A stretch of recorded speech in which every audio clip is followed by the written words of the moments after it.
She handed him the bowl before he asked. It was a small thing, a paper cup of stew with steam braided like a ribbon into the midnight air. She did not expect gratitude. She only expected a nod, a tightening of hands around warmth. The alley smelled of wet asphalt and hot metal. Neon from the corner laundromat painted the bricks a sickly pink. A distant siren wound itself into the rain. He ate with the kind of hunger that made him forget his tremor for a moment.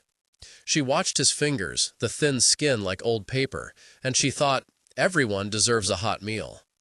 She did not know she had just saved a man who owned half the city. She did not know that the bruise on his temple would turn out to be a message. The drizzle became a thread between two lives that would pull taut and, in a few hours, snap. The light from the laundromat flickered twice and went out. Nothing would be the same. Mara worked the diner on the corner for years. The counter was scarred in the same places where elbows found rest. The espresso machine hissed like a sleeping animal. The vinyl stools smelled faintly of oil and yesterday's cigarette. Every night she closed late, wiped plates until her wrists ached, and slipped a container of soup into a paper bag for the man who always arrived around midnight. He called himself Al, and sometimes he told stories about ships that never left the harbor. He always left half his bread for the pigeons that nested under the fire escape. Mara's hands were steady in the kitchen, but her eyes were always on the door, on the weather, on who might need a word. She was small and quick with a laugh that hid stubbornness. Her mother, dead these last 3 years, had taught her that kindness was a currency you paid forward. The diner, with its flickering neon and the smell of boiled coffee, was where Mara spent her reparations. That night, the routine shifted. Al arrived with his coat soaked through and a bruise dark as old ink spreading along his jaw. He ate in silence, fingers fumbling with the plastic spoon, eyes darting to the alley entrance as if expecting something. Mara topped off his cup, poured him coffee, asked if he wanted anything else. He only shook his head and handed her a crumpled photograph when she turned to wash a pan. The photograph was glossy and old at the edges. It showed a stone facade and a young woman standing on the steps like a queen of a small kingdom. On the back, someone had written, in a hand that had the patience of a surgeon, "She kept her part." Mara did not read the note at first. She looked at Al. He watched the rain trace a line down the window and said softly, "They beat me tonight. They wanted a name." The diner. Plates clinked in the back. The smell of onion and oil hung like a blanket. Mara felt the air press in around her. She had been kind 1,000 times. She had never been the reason danger found someone. Ramon, the mechanic down the block, had fixed Mara's rusty bicycle the week before and popped in for pie sometimes. Lila, the neighbor from the 3rd floor, brought over a blanket in winter and warned about the old men who took too much sun by the corner. Detective Harris patrolled the beat with a careful eye, and a roll of cigarettes burned down to the filter. Marisol from the shelter kept a list of names and the best routes to food pantries. Tomas, a local reporter, loved small details and big secrets. Father Miguel did Mass on Sundays and kept a ledger of vanishing faces. Elena, a nurse at Mercy Clinic, knew how to stitch a wound without leaving a mark on the sole. Each of them had a part to play. Each of them moved like cogs in a city that did not like being still. When the picture slipped from Al's fingers and bent at the corner, Mara saw something in his face that made her decide for him before he asked. She would do what she had always done. She would protect someone small from being swallowed by the dark. They questioned him at the counter.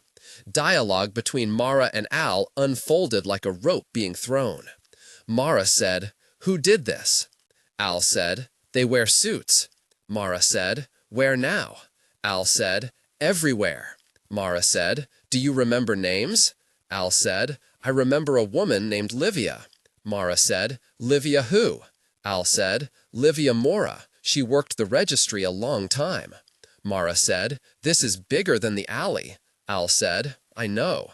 Mara said, "Will you tell me everything?" Al said, "I will try." The exchange drawn out, each line a step toward a precipice. A conversation full of pauses, breaths, the clink of cutlery. The diner air tasted of celery and smoke. The light felt brittle against their faces, and outside, the rain kept writing the same sentence on the pavement. Every sensory detail tightened the moment. The metallic tang of old coins, the warmth of steam fogging the window, the scratch of a spoon against ceramic, the damp wool of Al's sleeve, the faint perfume of oil from the grill. The words they chose were small tools cutting at an enormous secret. 1 month earlier, Mara had been working a double shift to pay a utility bill she thought she could not miss. Her hands remembered orders before her head did. She had lost payment notices and a mother, and then learned to turn both into recipes that kept her going. She kept a small ledger behind the register where she wrote names of people who needed help. Al's name was on that list 3 months in a row. Mara's backstory was not heroic in broad strokes. It was painted in thin, honest lines. She had grown up in a neighborhood where loyalty meant standing in the rain for someone else. Her father fixed boilers and taught her how to listen. She had tried college and found it loud and careless. She had married once and learned how heavy silence tasted. After her mother died, she worked 2 jobs and kept the diner because someone had to feed the neighborhood. She believed in small economies of kindness. That belief was her armor and her danger. She was resourceful, quick with numbers, fluent in the names of the shelters. She kept a Bible with notes in the margins that read like grocery lists. In her chest lived a steady insistence that people could be held together by the smallest interventions. She had never expected to be pulled into a ledger of political fortunes, but she would not let a trembling hand go without help. Opposite her stood another life. Livia Mora was not on the street. She was on a list stamped with a corporate seal, a woman with patience and a ledger of her own. The antagonist, whom Al accused through the word Livia, had grown from a clerk to a manager in the municipal registry, a place where property deeds and building permits quietly decided who had ground under their feet. Livia's rise had been slow and precise. She wore hair like a statement and gloves that left no prints. She had once saved an orphanage from foreclosure with a single notarized form, and then used the same bureaucratic muscle to build allies. People called her implacable. Friends called her generous in small ways. Her backstory read like a municipal map of favors and paperwork. A childhood in a house that smelled of ink and boiled coffee. A father who taught her to read cadastral plans by the time she was 9. Years at a registrar's desk learning which documents made people invulnerable. And in the borderlands where law became leverage, Livia learned the exact weight of silence. They said she owned banks, but she preferred to own doors. She was not a caricature of cruelty. She kept a rescued dog and paid for a child's violin lessons. But she also knew how to make an address disappear in a ledger and how to have a judge forget an invoice. Livia's moral compass pointed to family first. If that family was an empire of property and quiet threats, she would protect it with the same tender efficiency she used to protect a community program. Her presence in Al's Brews made clear that whatever kindness Mara offered had intersected with a map Livia guarded with teeth. The incitement came when a man in a coat that smelled of expensive smoke entered the diner the next morning. He left an envelope on the counter like a question. He asked for Al in a voice that had been practiced in rooms with closed curtains. Mara kept serving coffee, hands steady, but the bowl she had given the night before sat heavy in her memory. The man said, "You keep him close. Why?" Mara said, "He eats. That is it." The man said, "Do you know who he is?" Mara said, "No." The man said, "He used to sign papers." Mara said, "People change." The man said, "People owe more than they can pay." Mara said, "Then maybe we pay with kindness." The man's jaw tightened. He tapped the envelope with fingers that had trimmed generosity from the world. The diner smelled of bleach that morning from the new cleaner, coffee overcooked to a bitter edge, and the rain had stopped but left a metallic hush. Al's eyes lingered on the man, and then on the picture clipped to Mara's board. A faded wedding shot of a woman who might be Livia, a small smile that did not hint at the ledger she kept. The man left in a cinch of silk, and his presence left the whole room colder, as if the neon had been turned down by a hand. Ramon drove them to a storefront 2 blocks from the registry, a place where second-hand books made the air smell of glue and dust. He parked his rusted pickup under a lamppost that buzzed like an angry insect. Lila brought a blanket and kept watch on the street, while Marisol called out to shelters to check for vans. Elena listened for breathing patterns and the sounds of footsteps. Detective Harris, though wary of informal networks, agreed to run a patrol that circled like a hesitant hawk. Tomas, the reporter, took photos of an envelope with no return address, snapping the glossy edges in a way that made the paper seem alive. Each scene was layered with 5 senses: the motor oil on Ramon's hands, the chalk dust on a book spine, the rasp of Lila's scarf as she spoke, the antiseptic tang when Aleda opened a first aid kit, the heavy thud of Tomas's camera strap against his chest. They moved like a small, ungoverned committee of care, improvising safety in a city that rewarded plans. They hid Al in a room above the repair shop, where the smell of hot rubber and coffee became a kind of cover. Dialogue there expanded into a longer exchange, 8 back-and-forth turns that held urgency and tenderness. Detective Harris said, "We can hold him tonight." Mara said, "Can you keep them out?" Detective Harris said, "I will do what I can." Ramon said, "I can bolt the back door." Lila said, "I will watch the street." Marisol said, "I can call a counselor." Elena said, "I will check his head. That bruise looks old." Tomas said, "I need that picture." Al said, "Keep it safe." The repartee revealed little cracks: the detective's caution, Ramon's bluntness, Lila's vigilant love, Marisol's soft practicality, Elena's professional calm, Tomas's hunger for a story. The room smelled of oil and lemon cleaner. The light came through a high window and lay in a strip across the floor, and rain from earlier had pooled in the gutters, making distant taps against the roof. Each sensory shard held the scene in place. They found documents in Al's possession that pointed to properties with names scratched out, deeds with edges frayed from being passed between hands, ledgers with 2 columns, one labeled Donations and the other with initials that matched nothing Mara could name. The envelope produced at the repair shop contained a torn page from a registry and a photograph of a key tucked into a palm. The discovery sent everyone into motion. Tomas wanted to publish.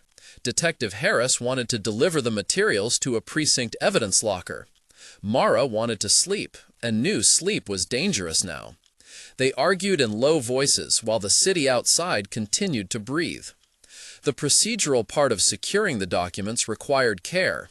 The evidence had to be logged with date and time, chain of custody forms initialed, items sealed in tamper-evident bags with a barcode.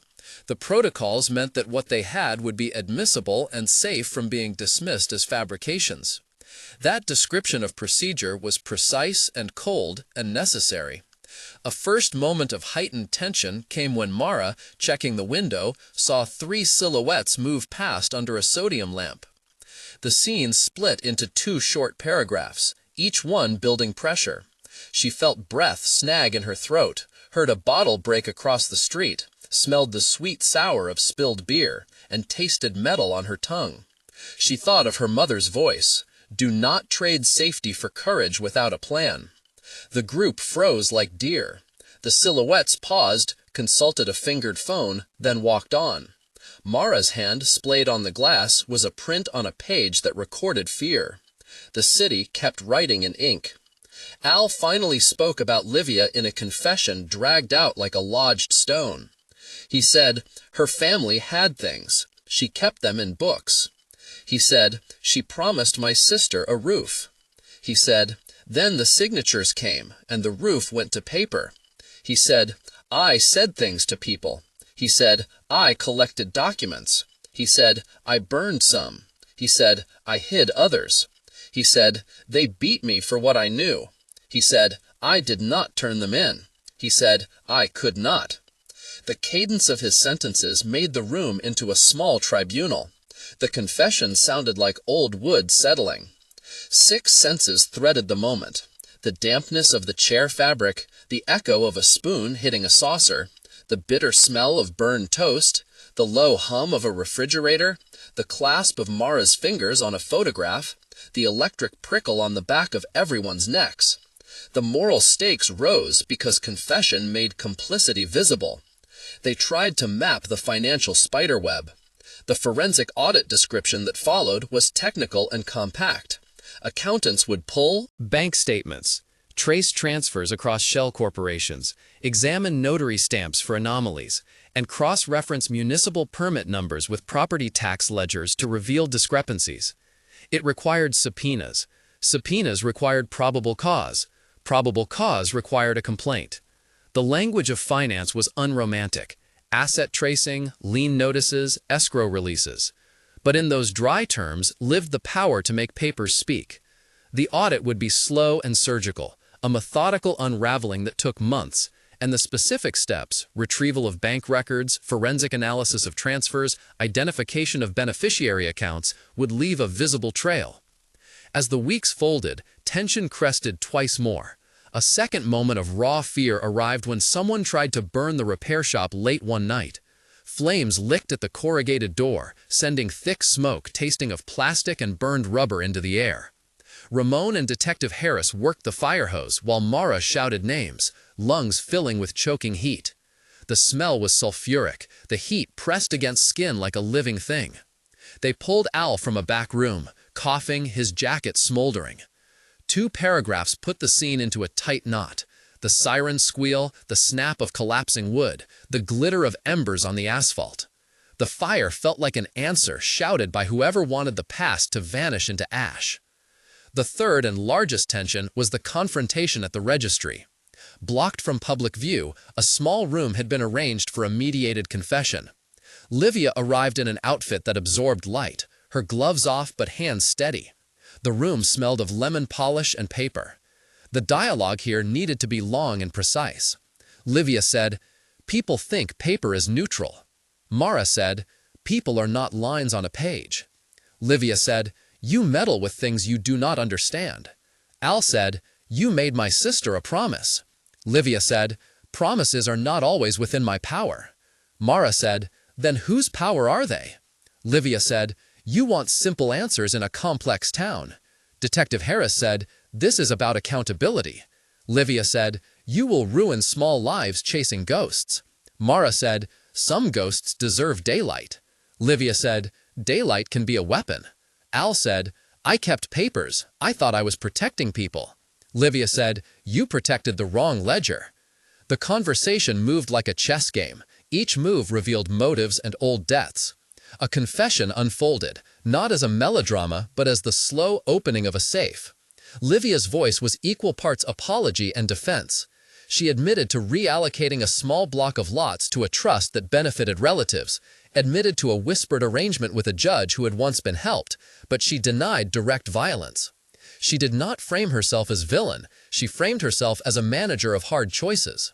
The confession broke the air into shards. The climax turned on a choice. Mara held the original photograph in her hand and thought of Al's jaw and the bruise that had started it. All. The room smelled like old paper and lemon. The lights hummed, and outside the city sounded like a distant storm. Mara could have taken the documents to an ally of Livia's and had a quiet settlement that would restore a few roofs and silence everyone else. She could have accepted hush money.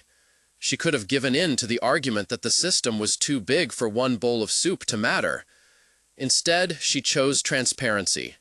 She handed a copy of the ledger to Detective Harris and placed the original in Tomas's camera. She whispered to Al, "We will not let them burn this." The choice was not without cost. Livia's network was wide.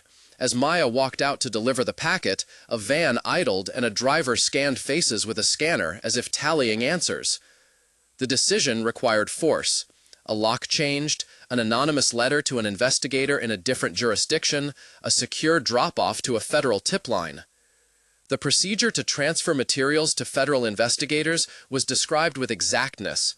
Documentation was scanned under secure conditions, metadata preserved, digital signatures attached, physical items bagged with tamper-proof seals, and a formal affidavit sworn and notarized specifying chain of custody. The affidavit listed dates, times, witnesses, and the description of items.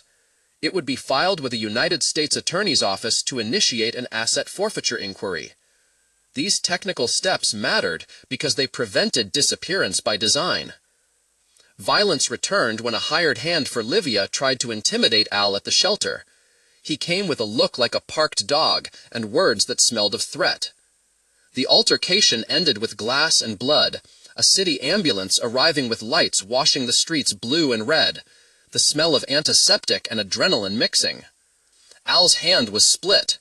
Elena stitched him with a suturing technique that minimized scarring, using absorbable sutures beneath and adhesive strips above, an approach chosen to avoid drawing attention to the site. The clinic kept records, recorded vitals, and scheduled a follow-up. The medical report became a factual anchor in the case. The smell of betadine lingered in Mara's clothes. Mara made a choice in the middle of the night to send everything to a journalist in another state. Tomas argued with her, voice low and fierce. He said, "If we publish now, they will come for all of us." She said, "If we don't publish, they will rewrite the ledger." He said, "We can work through channels." She said, "Channels are rivers that dry up." He said, "We risk lives." She said, "So do you. So do I." He said, "Are you ready to break the city open?" She said, "I am ready to stop hiding truth in envelopes." He said, "Then we do it together." The exchange had 10 turns, each a careful negotiation between journalistic impulse and moral hazard. The air smelled of coffee and ink and that thin metallic tang of fear. Legal action followed. A complaint filed at the county clerk's office named Livia and several shell entities as respondents in a civil action for wrongfully transferred deeds and conversion of municipal property. The filing required attachments, copies of deeds, sworn statements, notarized affidavits from Al and other witnesses, and a timeline of transactions. The clerk stamped the filer with a receipt. The legal paperwork did what a bowl of soup could not. It translated human anguish into a bureaucratic instrument capable of prying open doors. Lawyers took interest, and a small legal clinic offered to represent Al pro bono. A prosecutor in federal court opened an inquiry into potential fraud and tax evasion. Those procedural steps were like slow gears engaging. Confessions multiplied. Livia, when cornered by evidence and the weight of public attention, made a private call that was also a small confession. She admitted a misallocation while trying to justify context. Her admission was not a public spectacle. It was a ledger entry spoken into a phone and later transcribed by an assistant. That assistant, Elena's cousin, later folded under pressure and brought forward a saved voicemail. The layers of admission were a map of cracks in a previously seamless wall. The day of the grand hearing, the city attended in 100 small ways. Reporters set up near the courthouse, microphones peering like beetles. The hearing room smelled of old leather, dust, and the metallic wash of expectation. 5 secondary characters played named parts that pivoted the narrative. Ramon testified about the fire and the smell of accelerant he could not identify.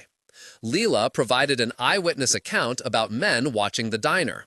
Marisol offered records of Al's stays and community outreach. Detective Harris read a sworn report of the altercation, and Thomas displayed high-resolution images of the ledger.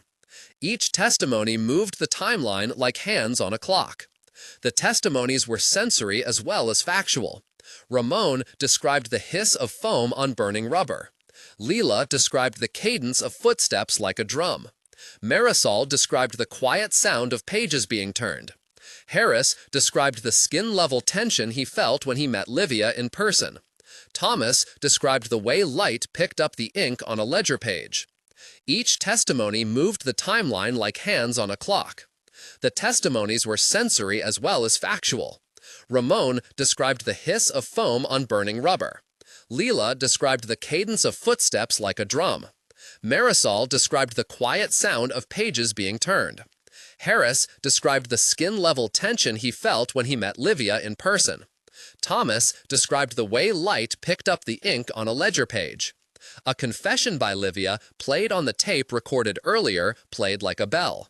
She said on the recording, "I have protected family and I have done questionable things." She paused, the microphone picking up a breath and the shuffle of paper. "If you think I am immune to consequence, you are wrong." Her voice sounded smaller than the empire she commanded. The tape was 2 minutes and 34 seconds long and became a hinge in the room. The judge leaned forward. Mara felt the granularity of her own pulse. The smell of coffee in the courthouse was stale but real. The judge's gavel brought the city to a hush that felt like a held breath. A procedural audit of property transfers was released with redactions and appendices. It described fund movements in quantitative terms, referenced account numbers, shell entities, and escrow releases. The report presented evidence of beneficial ownership being hidden through layered trusts and nominee directors. Each line item had an annotation and a forensic accountant's signature. The procedure of the audit was technical but devastating because it tied paper to power. One of the enforced high-tension moments came when Livia's family invoked pressure to arrange a private meeting and, in a closed parking garage, offered a settlement that smelled like a bribe wrapped in civic stability. Mara refused. The scene was in 2 paragraphs. The concrete echoed the scrape of shoes. The dim lights showed sweat on brows. The smell of cologne clung to the air like a promise of suffocation. Mara walked away with a small limp from a shoved ankle, and in that limping she felt the cost of standing. The choice was personal and public. After the hearing, Al went to the clinic for follow-up care. He sat under fluorescent lights that hummed and felt small after so much noise. He coughed a little when he laughed and folded his hands on the examination table. Elena checked his vitals and recorded his recovery. The clinical notes were precise. Bruise healed by 15%, sutures intact, recommended a week of rest, referral to social services for long-term housing assistance. Those lines entered the municipal system where someone like Marisol could use them to secure a voucher. The medical paperwork and a police report formed twin anchors for the civil action. A negotiated plea and a series of indictments followed as the federal machine turned. Livia was indicted on charges of fraud and conspiracy to defraud the municipality, and several of her associates were arrested on search warrants. The warrants were executed with a methodical knock, a flash bang in one case, and the careful unrolling of sealed affidavits in another. The legal mechanism functioned through subpoenas, grand jury testimony, and asset freezes. These procedural elements were described in a way that was clinical yet human. Agents served warrants at dawn, accountants traced transfers, prosecutors prepared a casebook with exhibits numbered and tabbed to withstand cross-examination. The trial moved in slow beats. Witnesses were careful and often scared. Livia's defense argued technical compliance and offered mitigations about charitable works she had funded. Her lawyer painted a portrait of a woman making hard decisions. The prosecution painted a different portrait. Paper misused to grant privilege to the few. In cross-examination, a taped conversation and Tomas's published piece became fulcrums. The jury listened to voice and paper and human shaking.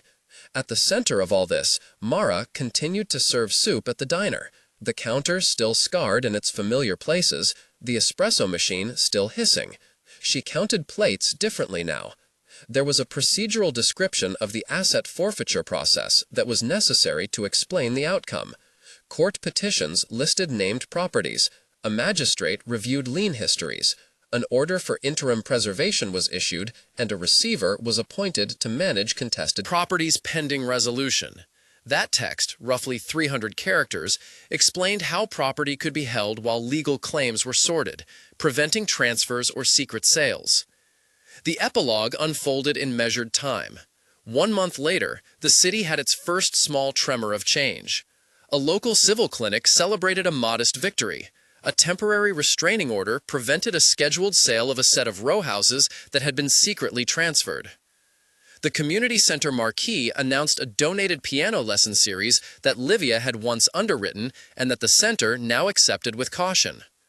Mara had a bruise on her forearm from the fire and a handwritten letter from Al that said, "Thank you for not letting me be a secret." The diner smelled like lemon oil and fresh bread. Tomas ran a piece that put a light on small wrongs, and people read it between cups of coffee. Detective Harris filed an update with his captain, noting that the case had teeth. Marisol helped Al file for interim housing. The immediate repercussion was protection, paperwork, and a slow unspooling of material that had once been neatly hidden behind signatures. 3 months later, the federal inquiry produced indictments and asset preservation orders. Public hearings had compelled the registry to adopt transparency measures. New rules mandated digital scans of deeds and centralized publication of transfers that could be audited by citizens. A draft policy imposed checks on notaries who had signed a suspicious number of transfers. The neighborhood felt lighter but watched. Windows opened more often, and neighbors began to look for one another in a way that resembled neighborhood councils. Livia had stepped down from her official post and faced a criminal calendar. Her charitable foundation continued under a court-appointed monitor.